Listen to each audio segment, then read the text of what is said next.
pengaruh deterjen terhadap perkecambahan. Assalamualaikum warahmatullahi wabarakatuh. Halo, perkenalkan nama saya Lulu Siti Rahmawati. Saya dari UT Bandung. Pada video kali ini, saya akan melakukan praktikum IPA, yaitu pengaruh deterjen terhadap perkecambahan. Praktikum ini bertujuan untuk mengamati efek polusi air, dalam hal ini menggunakan larutan deterjen, terhadap proses pertumbuhan awal tumbuhan, yaitu perkecambahan kacang hijau. Melalui percobaan ini, kita dapat melihat bagaimana konsentrasi limbah rumah tangga yang berbeda-beda memengaruhi kelangsungan hidup makhluk hidup di sekitarnya. Di sini ada alat dan bahannya. Berdasarkan video di sini, ada alat dan bahan yang disiapkan, yaitu meliputi air sebagai pelarut utama, deterjen bubuk sebagai sumber polutan, biji kacang hijau sebagai objek pengamatan, lalu ada kapas sebagai media tanam pengganti tanah.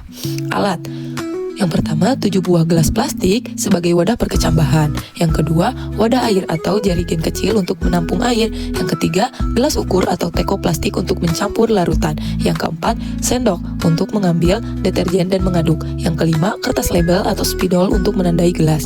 Gelas-gelas plastik tersebut diberi label berdasarkan tingkat konsentrasi larutan deterjen yang berbeda untuk menunjukkan perbandingan gradiasi, yaitu 100%, gelas 2 yaitu 50%, gelas 3 25%, dan gelas 4 12,5%, gelas kelima 6,25%, yang gelas ke-6 3,1%, lalu yang terakhir gelas kontrol atau PDAM atau air bersih sebagai pembanding tanpa campuran deterjen.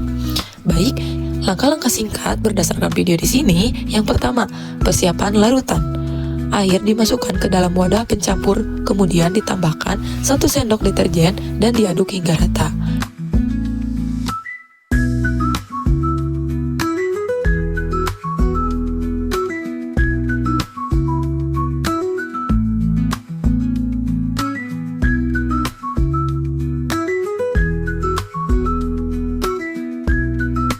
Yang kedua, pengenceran.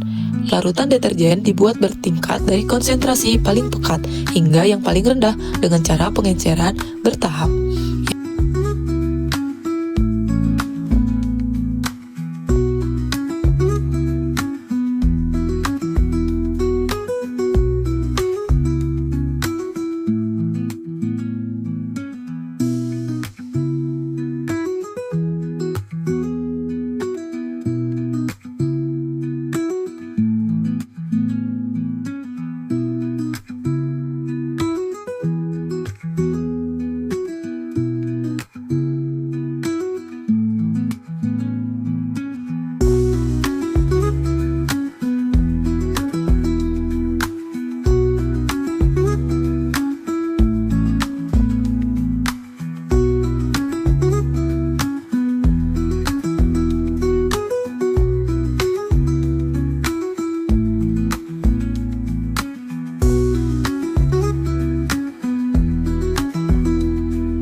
Ketiga, persiapan media.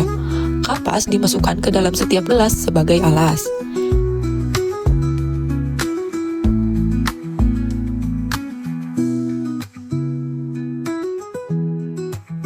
Yang keempat, penanaman, yaitu biji kacang hijau diletakkan di atas kapas di setiap gelas.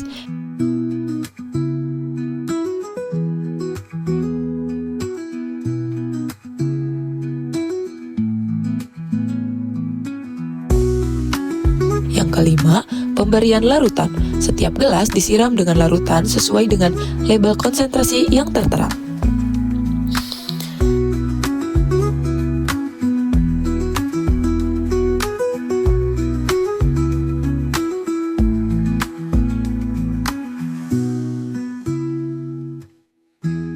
Ini akan kita tutup selama 24 jam dan kemudian akan kita cek bagaimana pertumbuhannya selama 24 jam.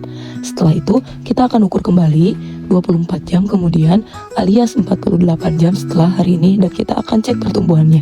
Setelah 24 jam kita cek, ternyata sudah muncul akar pada beberapa gelas. Lalu setelah itu saya catat, kemudian saya tutup kembali dan melakukan pengamatan selanjutnya di 24 jam berikutnya atau 48 jam kemudian. Setelah 48 jam kemudian deterjen, ternyata sudah terjadi pertumbuhan kembali pada beberapa akar tanaman kacang hijau. Namun ada juga yang tidak mengalami pertumbuhan seperti pada gelas yang berisi 100% larutan deterjen. Sedangkan pada gelas Namun ada juga yang tidak mengalami pertumbuhan seperti pada gelas yang berisi 3,1%